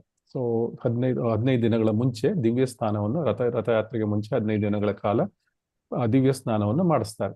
ಸೊ ದಿವ್ಯ ಸ್ನಾನವನ್ನು ಮಾಡಿಸಿದ ನಂತರ ಏನಾಗುತ್ತೆ, ಇದು ಜ್ಯೇಷ್ಠ ಮಾಸದ ಒಂದು ಹುಣ್ಣಿಮೆ ದಿನ ಜಗನ್ನಾಥ ಬಲಭದ್ರ ಮತ್ತು ಸುಭದ್ರಾ ದೇವಿಯರಿಗೆ ಸ್ನಾನ ಯಾತ್ರೆ ಅಂತ ಮಾಡ್ತಾರೆ. ಇದು ಸುಮಾರು ಜೂನ್ ತಿಂಗಳಲ್ಲಿ ಬರುತ್ತೆ, ಮೇ ಎಂಡ್ ಜೂನ್ ತಿಂಗಳಲ್ಲಿ ಬರುತ್ತೆ. ಇದು ವಿಶೇಷ ಸ್ನಾನದ ವಿಧಿ 15 ದಿನಗಳ ಮುಂಚೆ, ರಥಯಾತ್ರೆಗೆ 15 ದಿನಗಳ ಮುಂಚೆ. ಇದು ಸಾಂಪ್ರದಾಯಿಕವಾಗಿ 108 ಕಳಶಗಳ ನೀರಿನಿಂದ ಭಗವಂತನಿಗೆ ಸ್ನಾನ ಮಾಡಿಸಲಾಗುತ್ತೆ. ಸೊ ಇಷ್ಟೊಂದು ಕೊಡಪಾನಗಳ ನೀರಿಂದ ಸ್ನಾನ ಮಾಡಿಸಿದಾಗ ಏನಾಗುತ್ತೆ, ಅತಿ ಹೆಚ್ಚು ನೀರಿನ ಸ್ನಾನದಿಂದಾಗಿ ಭಗವಂತನಿಗೆ ಜ್ವರ ಬರುತ್ತೆ ಅಂತ ಭಕ್ತರಿಗೆ ನಂಬಿಕೆ. ಆದ್ರಿಂದ ಆ ಭಕ್ತರಿಗೆ ಆ ಜ್ವರದಿಂದ ವಿಶ್ರಾಂತಿ ಪಡೆಯಲು ಆ ಭಗವಂತನಿಗೆ ಮತ್ತು ಗುಣಮುಖರಾಗ್ಲಿಕ್ಕೆ ಅವರಿಗೆ 15 ದಿನ ಏಕಾಂತದಲ್ಲಿರ್ತಾರೆ. ಅಂದ್ರೆ ದೇವಸ್ಥಾನವನ್ನು ಕ್ಲೋಸ್ ಮಾಡಿರ್ತಾರೆ. ಈ 15 ದಿನದಲ್ಲಿ ಜಗನ್ನಾಥನಿಗೆ ಯಾವುದೇ ಭೋಗವನ್ನು ಅರ್ಪಿಸುವುದಿಲ್ಲ, ಅಂದ್ರೆ ಅನ್ನ ಪ್ರಸಾದ ಅರ್ಪಿಸುವುದಿಲ್ಲ. ಪ್ರತಿಯಾಗಿ ಪತಿಪಾವನ ಒಂದು ವಿಶೇಷವಾದ ಭಕ್ತರ ಗುಂಪಿದೆ. ಆ ಗುಂಪು ಏನ್ ಮಾಡುತ್ತೆ, ಕೇವಲ ಆಯುರ್ವೇದದ ಔಷಧೀಯ ಕಷಾಯಗಳು ಮತ್ತು ಹಣ್ಣಿನ ರಸಗಳನ್ನು ಭಗವಂತನಿಗೆ ನೈವೇದ್ಯವಾಗಿ ಕೊಡ್ತಾರೆ. ಹೇಗೆ ಒಬ್ಬ ರೋಗಿಗೆ ಚಿಕಿತ್ಸೆ ಕೊಡ್ತೀವಿ, ಅದೇ ರೀತಿ ಎಲ್ಲಾ ಉಪಚಾರಗಳನ್ನು ಭಗವಂತನಿಗೆ ಮಾಡ್ತಾರೆ. ಸೊ ನಂತರ ಈ ಸಮಯದ ಇಲ್ಲಿ ಸ್ನಾನಯಾತ್ರೆಯ ನಂತರ ನೀರಿನಿಂದ ವಿಗ್ರಹಗಳ ಮೇಲೆ ಸ್ವಲ್ಪ ಬಣ್ಣ ಕೂಡ ಮಸ್ಕಾಗಿರುತ್ತೆ. ಸೊ ಈ 15 ದಿನಗಳಲ್ಲಿ ಶಿಲ್ಪಿಗಳು ಮತ್ತು ಚಿತ್ರಕಾರರೇನಿದ್ದಾರೆ ಆ ವಿಗ್ರಹಗಳಿಗೆ ಹೊಸದಾಗಿ ಒಂದು ನೈಸರ್ಗಿಕ ಬಣ್ಣಗಳನ್ನು ಬಳಸಿ ಹೊಸ ರೂಪವನ್ನು ಕೊಡ್ತಾರೆ. ಈ ಪ್ರಕ್ರಿಯೆಯನ್ನು ಅಂಗರಾಗ ಅಂತ ಕರೀತಾರೆ, ಅಥವಾ ಬನಕಲಾಗಿ ಅಂತಾರೆ ಇದರಲ್ಲಿ, ಯಾರು ಒಡಿಯಾ ಭಾಷೆಯಲ್ಲಿ. ಸೊ ನಂತರ ಈ 15 ದಿನಗಳ ಕಾಲ ಭಕ್ತರಿಗೆ ದರ್ಶನ ಇರೋದಿಲ್ವಲ್ವಾ, ಅವಾಗ ಭಕ್ತರು ಭಗವಂತನ ನೋಡಲಾಗದೆ ತುಂಬಾ ವ್ಯಾಕುಲರಾಗಿರುತ್ತಾರೆ. ನಂತರ ಈಗ 15 ದಿನಗಳ ನಂತರ ಭಗವಂತ ಸಂಪೂರ್ಣವಾಗಿ ಗುಣಮುಖನಾಗಿದ್ದಾನೆ ಮತ್ತು ಭಕ್ತರಿಗೆ ಈ ದರ್ಶನ ನೀಡುವ ಈ ದಿನ ಏನಿದೆ, 15 ದಿನಗಳ ನಂತರ ಏನಿದೆ, ಅದನ್ನು ನೇತ್ರೋತ್ಸವ ಅಂತ ಕರೀತಾರೆ. ಇದು ಭಕ್ತರಿಗೆ ಒಂದು ಹೊಸದಾಗಿ ಇಷ್ಟು ದಿವಸದಿಂದ ನೋಡಿರ್ಲಿಲ್ವಲ್ಲ ಭಗವಂತನನ್ನು, ಆವಾಗ ಅವರಿಗೆ ಭಗವಂತನನ್ನು ನೋಡುವ ಇದು ಸಿಗುತ್ತೆ. ಈ 15 ದಿನಗಳ ಕಾಲ ಯಾರಿಗೆ ಭಗವಂತನನ್ನು ನೋಡ್ಲಿಕ್ಕೆ ಸಾಧ್ಯ ಇಲ್ಲ, ಅವರಿಗೆ ಒಂದು ವಿಶೇಷವಾದ ಕೃಪೆ ಇದೆ ಭಗವಂತನದ್ದು. ಅಲ್ಲಿ ಭಗವಂತ ಜಗನ್ನಾಥಪುರಿಯಿಂದ ಸುಮಾರು 25 ಕಿಲೋಮೀಟರ್ ದೂರದಲ್ಲಿ ಬ್ರಹ್ಮಗಿರಿ ಅಂತ ಒಂದು ಸ್ಥಾನ ಇದೆ. ಅಲ್ಲಿ ಒಂದು ಸುಂದರವಾದ ಆ ಬೆಟ್ಟದ ಮೇಲೆ ಒಂದು ಸುಂದರವಾದ ದೇವಾಲಯ ಇದೆ. ಅಲ್ಲಿ ಭಗವಂತನ ಚತುರ್ಭುಜ ಮಹಾವಿಷ್ಣುವಿನ ರೂಪದಲ್ಲಿ ಇರ್ತಾನೆ. ಅಲ್ಲಿ ಆ ಭಗವಂತನ ಈ ಚತುರ್ಭುಜ ಮಹಾವಿಷ್ಣುವಿನ ಹೆಸರು ಅಲರ್ನಾಥ ಅಂದ್ಬಿಟ್ಟು. ಸೊ ಅಲರ್ನಾಥ ಸ್ಥಾನದಲ್ಲಿ ಇಲ್ಲಿ ಜಗನ್ನಾಥನಿಗೆ ಸ್ನಾನ ಮಾಡಿದ ನಂತರ ಜ್ವರ ಬಂದಾಗ ಅವನು 15 ದಿವಸ ದೇವಸ್ಥಾನ ಮಾಡಿದಲ್ಲಿ ದರ್ಶನ ಮಾಡ್ಲಿಕ್ಕೆ ಆಗೋದಿಲ್ಲ ಅಲ್ವಾ. ಆ ಸಮಯದಲ್ಲಿ ಜಗನ್ನಾಥನೇ ಈ ಅಲರ್ನಾಥನ ರೂಪದಲ್ಲಿ ಭಕ್ತರಿಗೆ ದರ್ಶನ ನೀಡ್ತಾನೆ. ಅಂದ್ರೆ ಭಗವಂತ ಭಕ್ತರಿಗೆ ಹೇಗಾದ್ರೂ ಮಾಡಿ ದರ್ಶನ ಕೊಟ್ಟೇ ಕೊಡ್ತಾನೆ. ಸೊ ಅದರಿಂದ ಯಾರಿಗಾದ್ರೂ ದರ್ಶನ ಸಿಗಲಿಲ್ಲ ಭಗವಂತನದು ಜಗನ್ನಾಥಪುರಿಯಲ್ಲಿ ಅಂದ್ರೆ ಅಲರ್ನಾಥನ ದರ್ಶನ ಪಡೆದ್ರೆ, ಅಂದ್ರೆ ಪೂರಿಯಲ್ಲಿಂದ 25 ಕಿಲೋಮೀಟರ್ ದೂರದಲ್ಲಿ ಬ್ರಹ್ಮಗಿರಿಯಲ್ಲಿ ಅಲರ್ನಾಥನ ದರ್ಶನ ಪಡೆದ್ರೆ ಅವನು ಜಗನ್ನಾಥನ ದರ್ಶನಕ್ಕೆ ಸಿಗುವ ಸಮಾನವಾದ ಫಲ ಸಿಗುತ್ತೆ ಅಂತ ಹೇಳಲಾಗುತ್ತೆ. ಸೊ ನಂತರ ಚೈತನ್ಯ ಮಹಾಪ್ರಭುಗಳು ಕೂಡ ಈ ಅಲರ್ನಾಥನ ದರ್ಶನವನ್ನು ಪಡಿತಾ ಇದ್ರು. 15 ದಿವಸಗಳ ಕಾಲ ದೇವಸ್ಥಾನದಲ್ಲಿ ಹೋಗ್ಲಿಕ್ಕೆ ಆಗ್ತಿರ್ಲಿಲ್ವಲ್ಲ, ಜಗನ್ನಾಥನ ದರ್ಶನ ಪಡಿಲಿಕ್ಕೆ ಆಗ್ತಿರ್ಲಿಲ್ಲ. ಅವರು ಬ್ರಹ್ಮಗಿರಿಯ ಅಲರ್ನಾಥ ದೇವಸ್ಥಾನಕ್ಕೆ ಬಂದು ಅಲ್ಲಿ ಭಗವಂತನನ್ನು ಪ್ರಾರ್ಥಿಸ್ತಾ ಇದ್ರು. ಸೊ ಅಲ್ಲಿ ಆ ಸಮಯದಲ್ಲಿ ಆ ರೀತಿ ಏನಾಗುತ್ತೆ, ಅಲರ್ನಾಥ ದೇವದಲ್ಲಿ ಒಂದು ವಿಶೇಷವಾದ ಶಿಲೆಯನ್ನು ಕಾಣಲಿಕ್ಕೆ ಸಿಗುತ್ತೆ. ನಮ್ಗೆ ಈಗಲೂ ಇಟ್ಟಿದಾರಂತೆ ಅಲ್ಲಿ. ಮಹಾಪ್ರಭುಗಳು ಭಕ್ತಿ ಪರವಶರಾಗಿ, ಅಂದ್ರೆ ಚೈತನ್ಯ ಮಹಾಪ್ರಭುಗಳು ಭಗವಂತನ ಮುಂದೆ ಸಾಷ್ಟಾಂಗ ನಮಸ್ಕಾರ ಮಾಡಿದಾಗ ಅವರ ಶರೀರದಿಂದ ಹೊರಹೊಮ್ಮದ ಒಂದು ದಿವ್ಯವಾದ ಒಂದು ಪ್ರೇಮಾನಂದ ಏನಿದೆ, ತಾಪಕ್ಕೆ ಅಲ್ಲಿನ ಕಲ್ಲು ಕರಗಿದೆಯಂತೆ. ಕರಗಿ ಭಗವಂತ ಚೈತನ್ಯ ಮಹಾಪ್ರಭುಗಳ ಶರೀರದ ಗುರುತುಗಳು ಆ ಕಲ್ಲಿನ ಮೇಲೆ ಮೂಡಿವೆಯಂತೆ. ಅದನ್ನು ಈಗಲೂ ಕೂಡ ನಾವು ಹೋದರೆ ನಾವು ದರ್ಶನ ಮಾಡಬಹುದು. ನಂತರ ಅಲರ್ನಾಥನ ಇನ್ನೊಂದು ಪ್ರಮುಖವಾದ ಅಲರ್ನಾಥ್ ದೇವಸ್ಥಾನದ ಇನ್ನೊಂದು ಪ್ರಮುಖವಾದ ಆಕರ್ಷಣೆ ಅಂದ್ರೆ ಭಗವಂತನಿಗೆ ಅರ್ಪಿಸುವ ಪಾಯಸ, ಖೀರು ಅಂತ ಹೇಳ್ತಾರೆ ಇದನ್ನ. ಇದಕ್ಕೆ ಒಮ್ಮೆ ಅರ್ಚಕರು ಇಲ್ಲದೆ ಇದ್ದಾಗ ಸ್ವತಃ ಭಗವಂತನೇ ಬಾಲಕನ ರೂಪದಲ್ಲಿ ಬಂದು ಪಾಯಸವನ್ನು ಸ್ವೀಕರಿಸಿದ್ನಂತೆ. ಆದ್ರಿಂದ ಇಲ್ಲಿನ ಖೀರು ಕೂಡ ಬಹಳ ಪ್ರಸಿದ್ಧವಾದ ಪ್ರಸಾದ ಇದು. ಸೊ ಅದರಿಂದ ಇದು ಜಗನ್ನಾಥನ ರಥಯಾತ್ರೆಯ ಹಿಂದಿನ 15 ದಿನಗಳಲ್ಲಿ ಇಲ್ಲಿ ದರ್ಶನ ಸಿಕ್ಕಿದ್ರೆ ಅದು ಕೂಡ ತುಂಬಾ ಅದೃಷ್ಟವಂತ ಭಕ್ತರಿಗೆ ಸಿಗುತ್ತೆ. ನಾವು ಅಲ್ಲಿ ಜಗನ್ನಾಥನ ದರ್ಶನ ಮಾಡ್ಲಿಕ್ಕೆ ಆಗ್ತಿದ್ರೆ ಅಲರ್ನಾಥನ ದರ್ಶನವನ್ನು ಮಾಡಬಹುದು. ಇದಕ್ಕೆ ಜಗನ್ನಾಥನ ರಥಯಾತ್ರೆಗೆ ಮುಂಚೆ ಮಾಡ್ಲಿಕ್ಕೆ ಸಾಧ್ಯ. ಸೊ ಈ ರೀತಿಯ 15 ದಿನಗಳ ನಂತರ ಮರುದಿನ ನೇತ್ರೋತ್ಸವದಲ್ಲಿ 15 ದಿನಗಳಿಂದ ಜಗನ್ನಾಥನ ದರ್ಶನವಿಲ್ಲದ ಭಕ್ತರು ಮಹಾಪ್ರಭುಗಳ ನೇತೃತ್ವದಲ್ಲಿ ದೇವಸ್ಥಾನಕ್ಕೆ ಓಡೋಡಿ ಬರ್ತಾರೆ ಮತ್ತು ಭಗವಂತನ ದರ್ಶನವನ್ನು ಪಡೆದು ತುಂಬಾ ಸಂತೋಷಕ್ಕೆ ಒಳಗಾಗ್ತಾರೆ. ಈ ದಿವ್ಯ ದರ್ಶನದ ಹಂಬಲ ಭಕ್ತರಲ್ಲಿ ಎಲ್ಲಾ ಬಗೆಯ ಲೌಕಿಕ ಶಿಷ್ಟಾಚಾರಗಳನ್ನು ಮರೆಯುವಂತೆ ಮಾಡಿತ್ತು. ಅಂದ್ರೆ ನಾ ಮುಂದು ತಾ ಮುಂದು ಅಂದ್ಬಿಟ್ಟು ಎಲ್ಲರೂ ಬಂದು ದೇವಸ್ಥಾನದಲ್ಲಿ ಭಗವಂತನ ದರ್ಶನವನ್ನು ಪಡಿತಾರೆ. ಸೊ ಮುಂದಿನ ಪದ್ಯಗಳಲ್ಲಿ ಜಗನ್ನಾಥನ ದಿವ್ಯ ಮುಖಕಮಲದ ಸೌಂದರ್ಯ ಮತ್ತು ಅದನ್ನು ಕಂಡು ಚೈತನ್ಯ ಮಹಾಪ್ರಭುಗಳು ಅನುಭವಿಸಿದ ಪರಮಾನಂದದ ವರ್ಣನೆಯೊಂದಿಗೆ ಈ ಲೀಲೆ ಗುಂಡೀಚಾಮಾರ್ಜನದ ಲೀಲೆ ಮುಕ್ತಾಯಗೊಳಿಸುತ್ತೆ. ಸೊ ಈಗ ದರ್ಶನಕ್ಕೆ ಬಂದಿದ್ದಾರೆ ಚೈತನ್ಯ ಮಹಾಪ್ರಭುಗಳು. ಜಗನ್ನಾಥನ ರೂಪವನ್ನು ದರ್ಶನ ಮಾಡ್ತಾರೆ. ಮುಖಕಮಲದ ದಿವ್ಯ ಸೌಂದರ್ಯವನ್ನು ಕಂಡು ಪರವಶರಾಗ್ತಾರೆ. ಅವರ ಕಣ್ಣುಗಳು ಭಗವಂತನ ರೂಪಾಮೃತವನ್ನು ಹೀರ್ಲಿಕ್ಕೆ ಬಂದ ದುಂಬಿಗಳಂತೆ ಸ್ಥಿರವಾಗಿ ಭಗವಂತನ ರೂಪವನ್ನು ಹೀರ್ತಾ ಇದ್ವಂತ. ಸೊ ಜಗನ್ನಾಥನ ಅಪೂರ್ವ ಸೌಂದರ್ಯ ಮತ್ತು ಅದರ ಸವಿಯನ್ನು ಉಣಬಡಿಸುವ ಈ ಗುಂಡೀಚಾಮಾರ್ಜನ ಲೀಲೆಯನ್ನು ಭಕ್ತರ ಹೃದಯಗಳ ಕಲ್ಮಶಗಳನ್ನು ತೊಳೆದು ಅವರಲ್ಲಿ ಶುದ್ಧ ಭಕ್ತಿಯನ್ನು ಜಾಗೃತಿಗೊಳಿಸುವ ಶಕ್ತಿಯನ್ನು ಹೊಂದಿದೆ. ಅಂದ್ರೆ ನಾವು ಈ ಗುಂಡೀಚಾಮಾರ್ಜನದ ಲೀಲೆಯನ್ನು ಕೇಳಿದ್ರೆ ಮತ್ತು ಓದಿದ್ರೆ ಅದರಲ್ಲಿ ಶುದ್ಧ ಭಕ್ತಿಯನ್ನು ಜಾಗೃತಿಗೊಳಿಸುವ ಶಕ್ತಿ ಇದರಲ್ಲಿ ಇದೆ. ಫಲಶ್ರುತಿ. ಮಾರನೇ ದಿವಸ ಬೆಳಿಗ್ಗೆ ರಥಯಾತ್ರೆ ಇರುವುದರಿಂದ ಅರ್ಚಕರು ನೈವೇದ್ಯದ ಸೇವೆಯನ್ನು ಹೆಚ್ಚಿಸಿದ್ರು.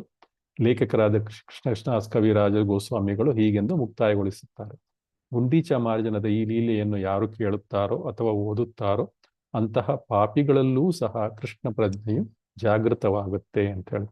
ಗುಂಡೀಚಾಮಾರ್ಜನದ ಲೀಲೆ ಇಲ್ಲಿಗೆ ಸಂಪೂರ್ಣವಾಯಿತು. ಲೇಖಕರು ಹೇಳಿದಂತೆ ಈ ಲೀಲೆ ನಮ್ಮ ಅಂತರಂಗವನ್ನು ಶುದ್ಧಿಗೊಳಿಸಿದೆ ಅಂತ ನಾವೆಲ್ಲರೂ ಭಗವಂತನಲ್ಲಿ ಪ್ರಾರ್ಥನೆ ಮಾಡೋಣ. ಎಲ್ಲರಿಗೂ ವಂದನೆಗಳು.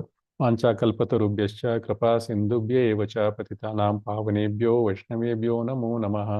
ಹರೇ ಕೃಷ್ಣ ಕೃಷ್ಣ ಕೃಷ್ಣ ಹರೇ ಹರೇ ಹರೇ ರಾಮ ರಾಮ ರಾಮ ಹರೇ ಹರಿ. ಹರೇ ಕೃಷ್ಣ. ಎಲ್ಲರಿಗೂ ಧನ್ಯವಾದಗಳು. ಶ್ರೀಲ ಪ್ರಭುಪಾದಕ್ಕೆ ಜಯ. ಚೈತನ್ಯ ಮಹಾಪ್ರಭುಗಳಿಗೆ ಜಯವಾಗಲಿ. ಹರೇ ಧನ್ಯವಾದಗಳು ಪ್ರಭುಜಿ. ಹರೇ ಕೃಷ್ಣ ಮಾತಾಜಿ. ಧನ್ಯವಾದಗಳು. ಧನ್ಯವಾದಗಳು ಪ್ರಭುಜಿ. ಅಟೆಂಡೆನ್ಸ್ ಹಾಕ್ತೀರಿ ಪ್ರಭುಜಿ. ಹರೇ ಕೃಷ್ಣ ಪ್ರಭುಜಿ. ಧನ್ಯವಾದಗಳು. ಧನ್ಯವಾದಗಳು ಮಾತಾಜಿ. ಎಲ್ಲರೂ ಮತ್ತೊಮ್ಮೆ ದರ್ಶನ ಮಾಡಿಕೊಳ್ಳಿ ಗುಂಡೀಚ ದೇವಸ್ಥಾನದ ಪ್ರಭುಗಳನ್ನು.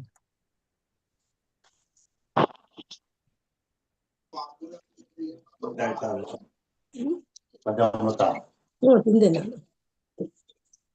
ಅಲ್ಲ ಅಮ್ಮ ಹೇಳಿದ್ರಂತೆ ಮಕ್ಕಳೆಲ್ಲ ವಾಪಸ್ ಬಂದವು ಡ್ರೆಸ್ ಮಾಡ್ಕೊಳ್ಳೋದು ಹೇಳ್ಕೊಳ್ಬಾರ್ದು ಸರಿಯಾಗಿ ಅಮ್ಮ ನನಗೆ ಹೇಳಿದ್ರೆ ಸರಿಯಾಗಿ ನಾನು ಎರಡೇ ಮಕ್ಕಳೇ ಹೋಗ್ತೇನೆ. ಪ್ರಭುಜಿ ಹರೇ ಕೃಷ್ಣ ಪ್ರಭುಜಿ. ಧನ್ಯವಾದಗಳು ಮಾತಾಜಿ. ಧನ್ಯವಾದಗಳು ಮಾತಾಜಿ. ಹರೇ ಕೃಷ್ಣ ಎಲ್ಲರೂ attendance ಹಾಕಿದ್ರ? ಹಾ ಧನ್ಯವಾದಗಳು. ಹರೇ ಕೃಷ್ಣ ಪ್ರಭುಜಿ. ಹೇಳಿ ಲಿಂಕ್ ಮಾತಾಜಿ. ಗೊತ್ತಿಲ್ಲ. ಹಾಕಿದಾರಲ್ಲ ನೋಡಿ. ಪ್ರಭುಜಿ. ಮತ್ತೆ ಬಂದಿದೆ ನೋಡಿ. ಇಲ್ಲ ರಿಫ್ಲೆಕ್ಟ್ ಆಗ್ತಾ ಇಲ್ಲ ಪ್ರಭುಜಿ. ಇಲ್ಲ ಬರ್ತಾ ಇದೆ. ಬಂತು ಪ್ರಭುಜಿ. ಬರುತ್ತೆ ನೋಡಿ. ಪ್ರಭುಜಿ ಹೇಳಿ ಮಾತಾಜಿ. ಪ್ರಭುಜಿ ನಾನ್ ಚಿತ್ರಾ ಕಮಲ್ ಅಂತ. ಹೇಳಿ ಮಾತಾಜಿ. ಇದು ಅಂದ್ರೆ ಇವಾಗ ನೀವು ಹೇಳಿದ್ರಲ್ಲ ಈ ಗುಂಡೀಚ ಮಂದಿರ ಬಗ್ಗೆ ಎಲ್ಲಾನುವೆ ಇವಾಗ PDF ಇದೆಯಲ್ಲ ಅದನ್ನ ಕಳ್ಸೋದಿಕ್ಕಾಗುತ್ತಾ ಪ್ರಭುಜಿ? ಹಾ ಮಾತಾಜಿ, ನೀವೊಂದು ಮೆಸೇಜ್ ಹಾಕಿ ನನಗೆ, ನಾನು ನಿಮಗೆ ಕಳಿಸ್ಕೊಡ್ತೇನೆ. ನೀವ್ ಯಾವ ಗ್ರೂಪ್ ನಲ್ಲಿ ಇದ್ದೀರಾ? ಯಾವ್ಯಾವ್ದು ಗ್ರೂಪ್ ಅಲ್ಲಿ ಹಾಕಿದ್ದಾರೆ ಮಾತಾಜಿ. ಅಲ್ಲ ಇಲ್ಲಾಂದ್ರೆ ಬೆಟರ್ ಅಂದ್ರೆ ನಿಮ್ ನಂಗೆ ನಂಬರ್ ಇಂಡಿವಿಜುವಲ್ ಆಗಿ ಹೇಳಿ. ಕಳಿಸಿ. ಅಲ್ಲ ನಿಮ್ ನಂಬರ್ ಹೇಳಿ, ನನಗ್ ಗೊತ್ತಿಲ್ಲ. ಓಕೆ, 9916219366. ಒಂದ್ ನಿಮಿಷ ಮೆಸೇಜ್ ಅಲ್ಲಿ ಹಾಕಿದೀನಿ ನೋಡಿ. ಹಾಕಿದ್ದೀರಾ? ಹಾಕ್ತೀರಾ? ಓಕೆ, ಯಾ ಹಾಕಿದ್ದೀನಿ. Thank you. Prabhuji attendance link ಬರ್ಲಿಲ್ಲ ಪ್ರಭುಜಿ. ನನ್ನ ಬರ್ಲಿಲ್ವಾ? ಮೊಬೈಲ್ ಬರ್ಲಿಲ್ಲ. ಹೌದು. ಇನ್ನೊಂದ್ಸರಿ ಹಾಕ್ತಾನೆ ಇರಿ. ಪ್ರಭುಜಿ ಧನ್ಯವಾದಗಳು. ಧನ್ಯವಾದಗಳು ಮಾತಾಜಿ. ಎಲ್ಲರೂ ಚೆನ್ನಾಗಿ ಎಂಜಾಯ್ ಮಾಡಿದ್ರಿ ಅನ್ಕೋತೀನಿ ಗುಂಡಿ ಚಾಮಾರ್ಜನದ್ದು ಲೀಲೆ. ತುಂಬಾ ಚೆನ್ನಾಗಿತ್ತು ಪ್ರಭುಜಿ. ಪ್ರಭುಜಿ ತುಂಬಾ ಚೆನ್ನಾಗಿತ್ತು ಪ್ರಭುಜಿ. ಹರೇ ಕೃಷ್ಣ. ಧನ್ಯವಾದಗಳು. ಧನ್ಯವಾದಗಳು ಮಾತಾಜಿ. ಧನ್ಯವಾದಗಳು. ಧನ್ಯವಾದಗಳು. ಸೊ ಕ್ಲೋಸ್ ಮಾಡ್ಲಾ? ಎಲ್ಲ ಲೆಕ್ಕದ್ದು ಸಾರಿ ಒಳ್ಳೆತ್ತು ಪ್ರಭುಜಿ. ಒಂದ್ ನಿಮಿಷ ಪ್ರಭುಜಿ, ನಾನ್ ಸ್ಕ್ರೀನ್ ಶಾಟ್ ತಗೊಳ್ತೀನಿ ಈ ಗುಂಡೀಚಾ ಮಂತ್ರದ್ದು. ಹರೇ ಕೃಷ್ಣ ಪ್ರಭು. ಜಸ್ಟ್ ಹರೇ ಕೃಷ್ಣ ಪ್ರಭು, ನಾವ್ ಬರೀ ಜಗನ್ನಾಥೆ ನೋಡಿದ್ವಿ. ಗುಂಡೀಚಾ ಭಗವಂತನ ದರ್ಶನ ತೋರಿಸಿದ್ ನಮ್ಗೆ ಒಳ್ಳೆ ಒಂದು ಏಕಾದಶಿ ದಿವಸ ಒಂದು ಒಳ್ಳೆ ಇದು ಕೊಟ್ರಿ ಪ್ರಭು. ಧನ್ಯವಾದಗಳು. ಧನ್ಯವಾದಗಳು ಪ್ರಭುಜಿ. ಧನ್ಯವಾದಗಳು ಪ್ರಭುಜಿ. ಧನ್ಯವಾದಗಳು ಮಾತಾಜಿ. Screen shot ತಗೊಂಡ್ರಾ? ತಗೋತಾ ಇದೀನಿ ಒಂದ್ ನಿಮಿಷ. ಅದು ಮೂವ್ ಆಗ್ತಾ ಇದೆ ಮಧ್ಯದಲ್ಲಿ, ಅದಕ್ಕೆ. Yeah thank you. ತಗೊಂಡೆ ಪ್ರಭುಜಿ. ಹರೇ ಕೃಷ್ಣ ಪ್ರಭುಜಿ ಧನ್ಯವಾದಗಳು. ತುಂಬಾ ಚೆನ್ನಾಗಾಯ್ತು ದರ್ಶನ. ಆಯ್ತು ಮಾತಾಜಿ. ಧನ್ಯವಾದಗಳು ಮಾತಾಜಿ. ಯಾ ನಿಜವಾಗ್ಲೂ ಓದಂಗೆ ಆಯ್ತು. ನೀವು ಹೇಳಿದ್ದೆಲ್ಲ ಇಲ್ಲೇ ಕೇಳ್ತಾ ಮಾಡ್ತಿದ್ವಿ ಇದ್ದೆ. ದರ್ಶನ. ಓಕೆ, ಕ್ಲೋಸ್ ಆ ಮಾಡೋಣ. ಕೆಳಗಡೆ ಪಿಕ್ಚರ್ ತೋರಿಸಿ, ಶ್ರೀ ಗುಂಡೀಚಾ ಟೆಂಪಲ್ದು. ನೋಡಿ ಮಾತಾಜಿ. ಅಲ್ಲ, ಇನ್ನೊಂದ್ ಸ್ವಲ್ಪ ಮೇಲ್ ತರ್ಬೇಕು. ಗುಂಡೀಚಾ ಟೆಂಪಲ್ ಇದೆ ನೋಡಿ ಇಲ್ಲಿ. ನೀವೇ ಸ್ಕ್ರೀನ್ ಸ್ಕ್ರೋಲ್ ಮಾಡ್ಕೊಳ್ಳಿ ನಿಮ್ದು. ನಾನು ಶೇರ್ ಮಾಡಿದ್ದೀನಿ. ಓಕೆ ಯಾ ಬಂತು ನೋಡಿ. Yeah thank you Prabhuji. Thank you so much. ಧನ್ಯವಾದಗಳು ಎಲ್ಲರಿಗೂ. Hare Krishna. Thank you Prabhuji for wonderful class. Thank you so much. Thank you so much. Thank you. Prabhuji Hare Krishna Prabhuji. Hare Krishna Mataji. ಈ ದೇವಸ್ಥಾನ ಚೆನ್ನಾಗಿತ್ತು ಪ್ರಭುಜಿ.